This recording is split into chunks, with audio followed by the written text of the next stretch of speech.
नमस्कार मित्रांनो, दिव्य संस्कृती या चॅनलवरती आपणा सर्वांचे स्वागत आहे. मित्रांनो, आषाढी एकादशीपासून चातुर्मासाचा सात्विक काळ सुरू होतो. चातुर्मासातील पहिला महिना म्हणजे श्रावण. श्रावण महिना हा उपवासांचा, व्रतांचा, उत्सवाचा महिना म्हणून ओळखला जातो. श्रावणात येणाऱ्या प्रत्येक वाराचे वेगळे महत्त्व आहे. श्रावणी सोमवार, मंगळागौर, बुध बृहस्पती पूजन, जिवतीची पूजा, अश्वत्थ मारुती पूजन याप्रमाणे श्रावणातील रविवारी सूर्याचे पूजन केले जाते. यावेळी आचरल्या जाणाऱ्या व्रताला आदित्य राणूबाई व्रत असे म्हणतात. हे व्रत कसे करावे याच विषयाची माहिती आज आपण या व्हिडिओमधून बघणार आहोत. मित्रांनो, महाराष्ट्रातील खानदेश भाग तसेच राजस्थान, सौराष्ट्र, गुजरात येथील बऱ्याच जणांची राणूबाई कुलस्वामिनी आहे. या भागांमध्ये तिची मंदिरे आहेत. तिचा कुळधर्म म्हणजे एक वसा आहे. श्रावणातील पहिल्या आदित्यवारी त्याचे पालन ती ज्यांची कुलस्वामिनी आहे त्या घरातील स्त्रिया करतात. एक प्रकारे ही सूर्योपासना आहे. श्रावणातील पहिल्या आदित्यवारी म्हणजे रविवारी काहीही न बोलता म्हणजेच मौन धरून स्त्रिया अंथरुणावरून उठतात, आंघोळ वगैरे करून एक तांब्या भरून पाणी आणतात. तो जमिनीवर न टेकवता हातातच धरतात.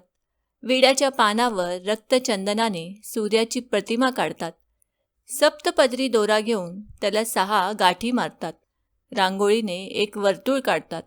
त्यात षटकोनी आकृती काढतात. विड्याचे सूर्य प्रतिमा काढलेले पान ठेवून त्यांची सर्वजणी मिळून पूजा करतात. पानांचा विडा, फुलांचा झेला, दशांगाचा धूप, गूळ खोबरे याचा नैवेद्य दाखवतात. नंतर आदित्य राणूबाईची कहाणी वाचतात. आलेल्या सवाष्णींना व पुरोहितांना जेवू घालतात. राणूबाई ही सूर्याची पत्नी. तिची पूजा या व्रतात केली जाते. तिची कथा न ऐकल्याने एका राणीला दारिद्र्य अवस्था प्राप्त झाली. तिला या गोष्टीचा खूप पश्चाताप झाला. यानंतर तिने आदित्य राणूबाईंची पूजा केली. व्रताचा संकल्प करून आदित्य राणूबाईचे मनोभावे पूजन केले. या व्रतानंतर तिला पुन्हा गतवैभव लाभले. अशा आशयाच्या अनेक कथा श्रावणी रविवारी श्रवण किंवा पठण केल्या जातात. ज्यांना शक्य असेल त्यांनी विधिवत हे व्रत करावे. शक्य नसेल त्यांनी स्नानादी नित्यकर्म करून सूर्य आणि राणूबाईंची मानसपूजा करून गायत्री मंत्रजप करावा. आदित्य राणूबाई व्रत करणे शक्य नसल्यास श्रावणातील प्रत्येक रविवारी आदित्याची पूजा करून त्याला खिरीचा नैवेद्य दाखवावा. केवळ श्रावणातील रविवार नाही तर वर्षभरातील सर्व रविवारी सूर्यपूजा करावी. मात्र शास्त्रोक्त पूजन शक्य नसल्यास केवळ भक्तिपूर्वक नमस्कार करावा. दुपारी 12 वाजण्याच्या आधी गायत्री मंत्राचा यथाशक्ती जप करावा. सूर्योपासना किंवा सूर्यपूजन ही केवळ दिवसाच्या पहिल्या प्रहरातच करावी. सूर्योदय होतो तेव्हा सूर्य शांत असतो. यानंतर तो अधिक उष्ण होत जातो. त्यामुळे सूर्योदयाचा कालावधी हा सूर्यपूजन वा सूर्योपासनेसाठी उत्तम मानला जातो. सूर्योपासनेचे महत्त्व अधोरेखित करणारे हे व्रत आहे. श्रावणात ऊन पावसाचा खेळ सुरू असतो. त्यामुळे सूर्यदर्शन कधीतरी घडते. अशात कोवळी उन्हे अंगावर घेण्याचा आनंद लुटता यावा आणि सकाळच्या वेळी निसर्ग सौंदर्य न्याहाळावे त्यासाठी देखील सूर्यपूजेचे महत्त्व अधोरेखित केले आहे. सोमवार ते शनिवार जसा कोणत्या ना कोणत्या देवतेमुळे महत्त्वाचा झाला तसा रविवार आदित्य राणूबाईच्या व्रतामुळे पावन झाला. राणूबाई आपली कुलस्वामिनी नसली तरी देखील ते देवीचेच रूप असल्याने आपणही मनोभावे पूजा केली तर काय सांगावं, देवी प्रसन्न होऊन आपल्या घरीही मंगलकार्याचे योग जुळून येऊ शकतील. म्हणून मित्रांनो, श्रावणातील प्रत्येक रविवारी आदित्य राणूबाई व्रत अवश्य करा. याद्वारे भगवान सूर्य प्रसन्न होतात. सूर्यनारायण व्रतपूजा केल्याने दीर्घायुष्य, आरोग्य, संपत्ती, धान्य, कीर्ती, ज्ञान आणि सौभाग्य मिळते. आज आपण ऐकणार आहोत आदित्य राणूबाईची कहाणी. एक आटपाट नगर होतं. त्या नगरात एक ब्राह्मण होता. तो नित्य समिधा, फुलं, दुर्वा आणायला रानात जात असे. तिथे नागकन्या, देवकन्या वसा वसत होत्या.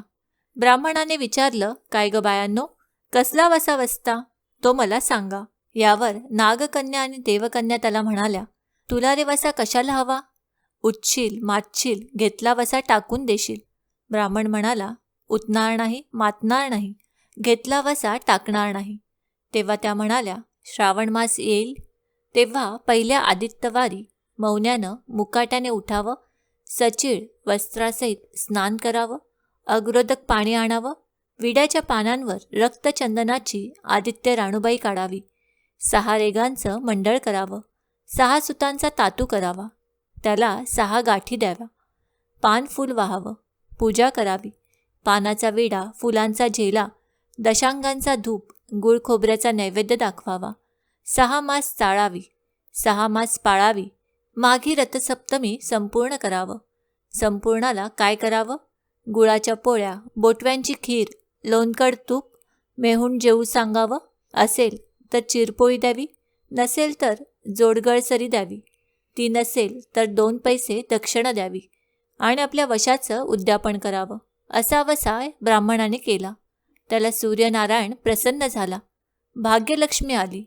तेव्हा राजाच्या राणीने ब्राह्मणाला बोलावू धाडलं. ब्राह्मण जाते वेळेस भिवू लागला, कापू लागला. तेव्हा राजाच्या राणीने सांगितलं, भिवू नका, कापू नका, तुमच्या मुली आमचे येथे द्या. यावर तो ब्राह्मण म्हणाला, आमच्या मुली गरिबाच्या, तुमच्या घरी कशा द्याव्या?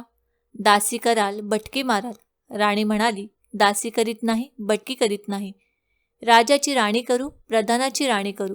मार्गेश्वराचा महिना आला. ब्राह्मणाने लगीन करून मुली दिल्या. एक राजाच्या घरी दिली, दुसरी प्रधानाच्या घरी दिली. गेल्या पावली मुलींचा समाचार घेतला नाही. 12 वर्षांनी समाचारास ब्राह्मण निघाला. राजाच्या घरी गेला. लेकीने बसायला पाट दिला, पाय धुवायला पाणी दिलं. बाबा बाबा, गूळ खा, पाणी प्या.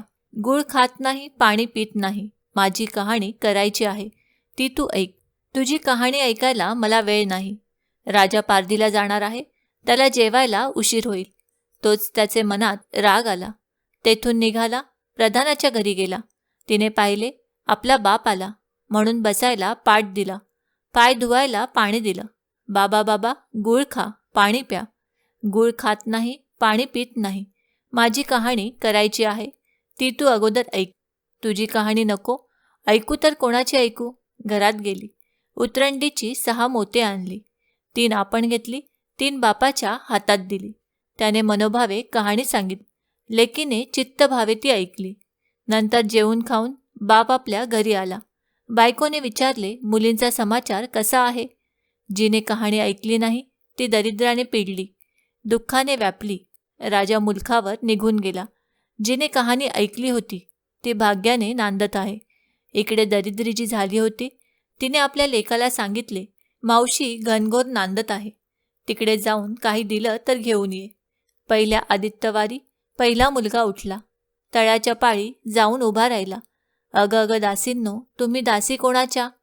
आम्ही दासी प्रधानाच्या. प्रधानाच्या राणीला जाऊन सांगा, तुमच्या बहिणीचा मुलगा आला आहे. कसा आला आहे? तळ्याच्या पाळीला उभा राहिला आहे. परसदाराने घेऊन या. परसदाराने घेऊन आल्या.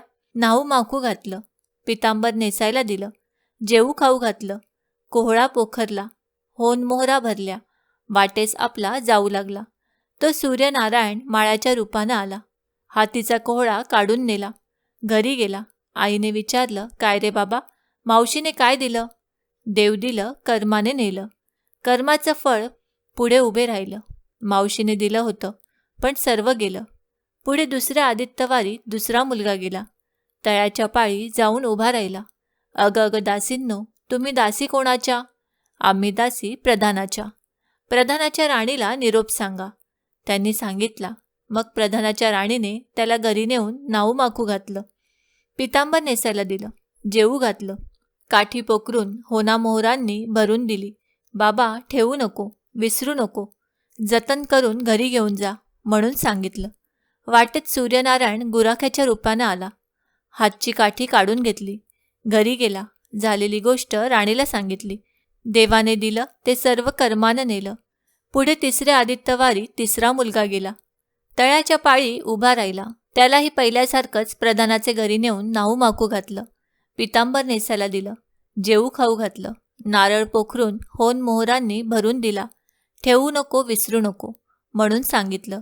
घरी जाताना विहिरीत उतरला. तोच नारळ गडबडून विहिरीत पडला.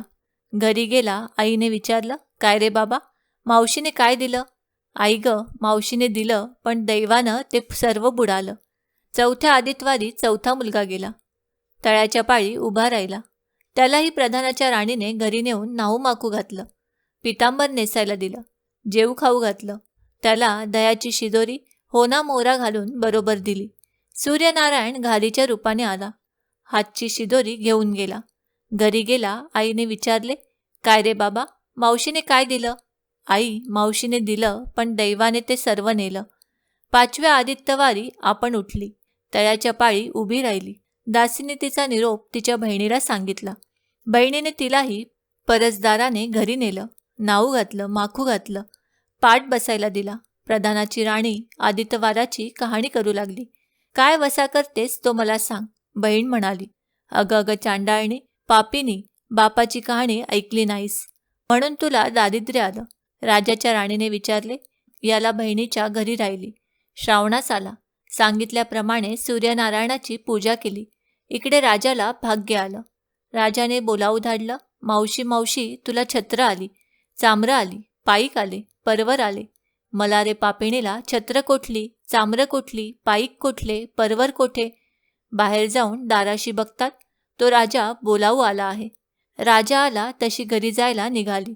एकमेकींना बहिणी बहिणींनी अहेर केले. वाटेनं जाऊ लागली.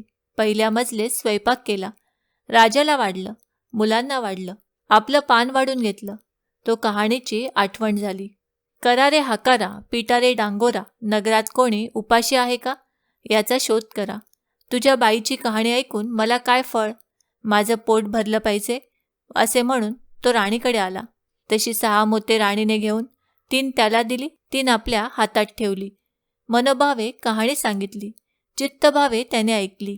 त्याची लाकडाची मुळी होती, ती सोन्याची झाली. तो म्हणाला, बाई बाई, कहाणी ऐकल्याचं एवढं फळ, मग वसा घेतल्याचं काय फळ? काय वसा आहे तो मला सांगा. तुला रे वसा कशाला हवा?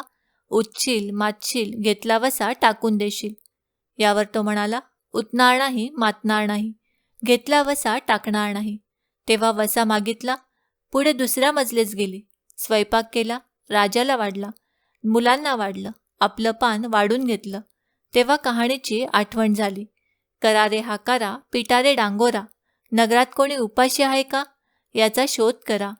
उपाशी नाही, काही नाही.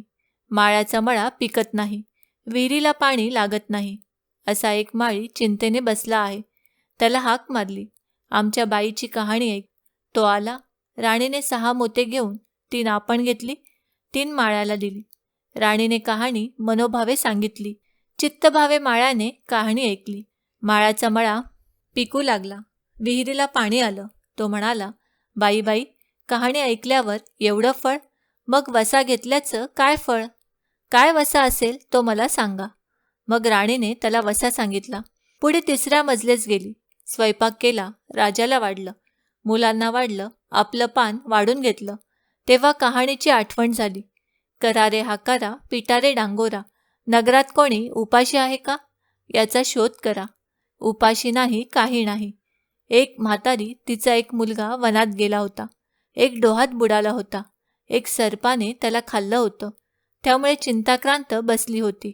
तिला म्हणाले, आमच्या बाईची कहाणी ऐकू. ती म्हणाली, कहाणी ऐकून मी काय करू?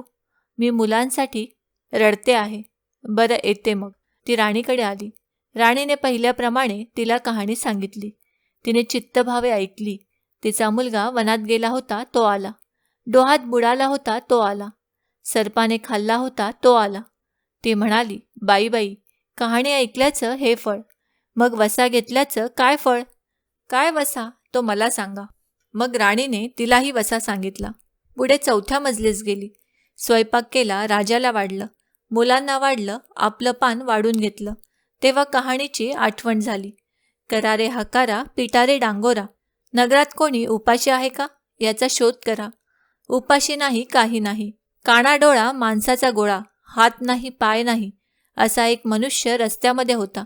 त्याच्या अंगावर तांब्याभर पाणी ओतलं. पालथा होता. तो उताणा केला. 6 मोते होती. 3 मोते त्याच्या बेंबीवर ठेवली, तीन मोते आपण घेतली. राणीने मनोभावे कहाणी सांगितली. ती त्याने ऐकली. त्याला हातपाय आले. देह दिव्य झाला. तो म्हणाला, कहाणी ऐकल्याचं एवढं फळ, मग वसा घेतल्याचं काय फळ? काय वसा तो मला सांगा. मग राणीने त्याला वसा सांगितला. 5व्या मुक्कामाला घरी आली. स्वयंपाक केला. सूर्यनारायण जेवायला आले. 7 दरवाजे उघडले. लोह गंगाळ पाणी तापवलं. षडच पक्वान्न जेवायला केली. सूर्यनारायण भोजनाला बसले. त्यांना पहिल्या घासाला केस लागला. ते म्हणाले, अगं कोणा पापिणीचा केस आहे? राजाच्या राणीला 12 वर्ष दरिद्र आलं होतं. तिने आदित्यवारी वळचणीखाली बसून केस विंचरले.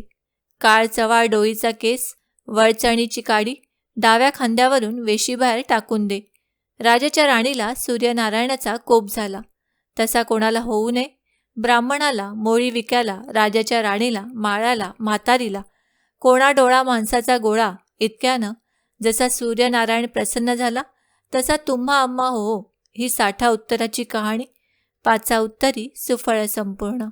ओम सूर्याय नमः.